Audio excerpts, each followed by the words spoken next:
残念ながら AI の企業でうまくいくのはアメリカか中国です。 AI にコントロールされてる時代ってもう来てると思うんですよね。ただそれの意識をしてないだけで、昨今の AI の有用性、将来性から人が負担になるという構図が、ODA 頼みなアフリカ諸国と被っています。このまま IT が発展していくと人口そのものが負債となる可能性があると思うんですが、この点についてご意見いただけたらと思います。もうなってますよ。日本の国民負担率がもう大体 50% ぐらいなんですよ。国民負担率は何ぞやっていうので、本来だったらこの人が50万円稼ぎましたっていうので、アメリカとか他の国だと税金とかで10% ぐらい取られて40万円手元に戻るよねと。その40万円で自分で学校の代金払いますとか、デートをしますとか、会社を作りますとか、面白いもの買いますっていう自分自身のために使えるんですよ。でも日本の場合って50万円稼ぐと25万円分国に持ってかれるんですよ。消費税だったり所得税だったり社会保険料だったりで、社会保険料を払った金額と同じ分だけ会社も払ってるんですよ。俺1万5千円しか社会保険料払ってないよっていう人って本当は3万円払ってるんですよ。その人を雇うために会社が倍の同じ値段を払ってるので、その人の雇用のためにかかるコストとしては実はかかってるんですよ。社会保険料とか所得税とか消費税とかいろんな税金入れると、実は日本の働いてる人って5割が持ってかれてるよねと。なので50万稼いだとしても、その25万円の中で生活して投資して大学行ってきますとか資格取りますとかっていうのを費用を払わなきゃいけないのがあって、労働している人たちが自分のためだったり発展するためだったり研究開発だったりっていうのに使える額が他の国より低いんですよ。デンマークみたいな 50% 取られるんだけど失業しても全然食いっぱくれませんとか、失業するんだったら学校もタダですみたいな、いくら失業しても社会があなたの生活の最低限は全て保障しますよっていう国であれば5割取られても別にいいんじゃねってなるんですけど、日本の場合って5割取られてるんですけど、失業したら失業保険が6ヶ月で終わりね、あとは何とかしてみたいな、それでダメだったら生活保護すればいいんじゃねみたいな、割と切り離しが強いんですよね。人が負債になるっていうのを言うと、日本の労働者はもうすでに5割ぐらい取られちゃってるので、それは他の国に比べるとそれを負債と呼ぶのか重荷と呼ぶのか呼び方は違いますけど、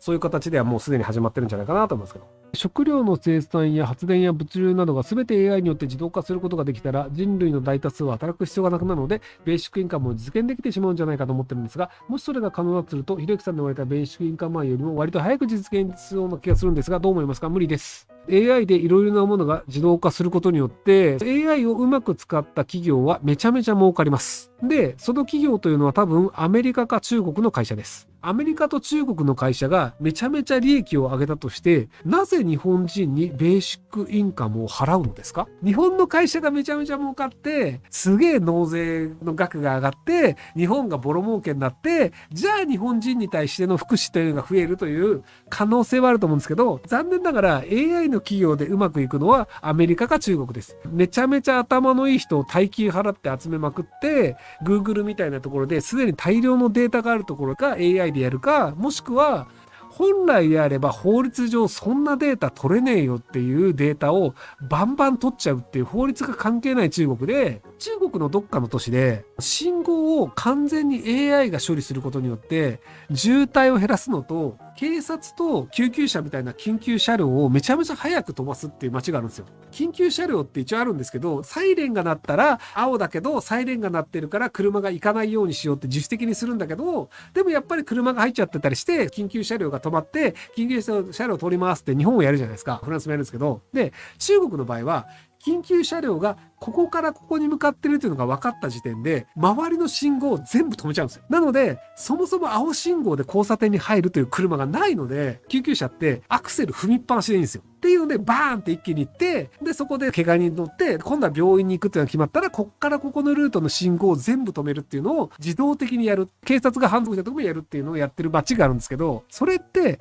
全ての交通情報とどういう車がいてっていうのも AI で全部録画して、車のナンバーとか見てこういう車がこう移動してるよねとか、渋滞が分かるっていうのはここに何台の車がいるというのも全て分かってるんですよ。なのでこの車がここに移動しました、この車のうちに入手は家からこのラブホテルに入りましたっていう全ての情報をその都市の政府は持ってるんですよ。なのでラブホテルに車で行った人は全て政府は把握してるんですよ。この車の持ち主は何々さんで、この何々さんはラブホテルに行きました。ここの何々さんの家の前で泊まったので相手はこの人ですっていう情報も全て政府が持ってるんですよ。で、それ良いですかっていうので、多分日本でやるとすると、いやいやいやいやっていうのでアウトになるんですけど、中国は個人情報とか知ったこっちゃないので、勝手にやるんですよ。なので、誰がどこに移動して誰と会ってるっていう情報も全て政府が把握してますよ。でも便利な街を作りましたっていう、作られた AI の道路制御システムってやっぱ便利じゃないですか。多分日本は買うことになるんですよ。なので残念ながらアメリカと中国に勝つことはできないので、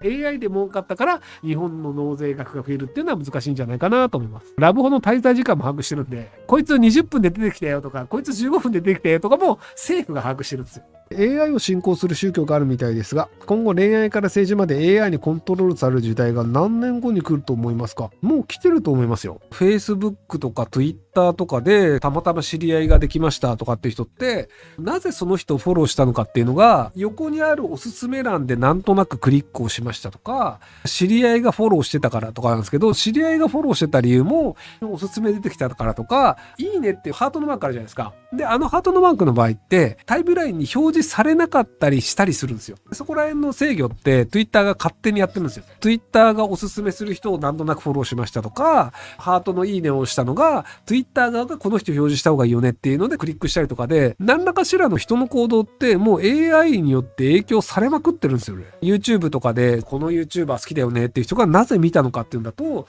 YouTube の見てる最中右側の欄に並んでたのでなんとなくクリックしたとか、あれも AI が勝手に設定してるものだったりするんですよね。なので AI にコントロールされてる時代ってもう来てると思うんですよね。ただそれの意識をしてないだけで。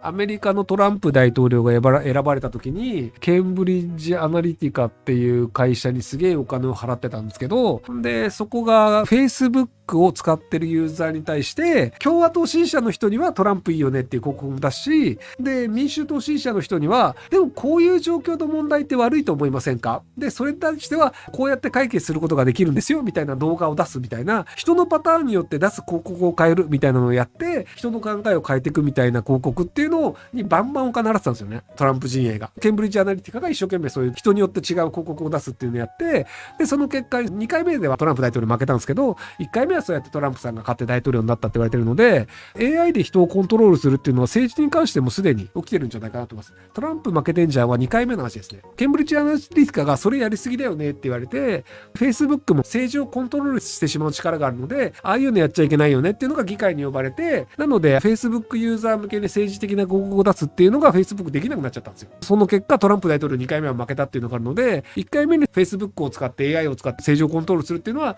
成功したけど、2回目はそれをやらなかったのでうまくいかなかったよねっていうので、余計に AI って結構優秀だったよねっていうのが分かったんじゃないかなと思います。AI 使わなかったとしてもトランプ大統領が勝ちましたってなるんだったら AI とか Facebook とか関係ないじゃんってなるんですけど、2回目トランプ大統領負けたので、ケンブリッジアナリティカって優秀だったんじゃないかなと思いますが、会社としてはなくなったんですけどね。ご視聴ありがとうございます。今回の動画はこちらからの切り抜きになります。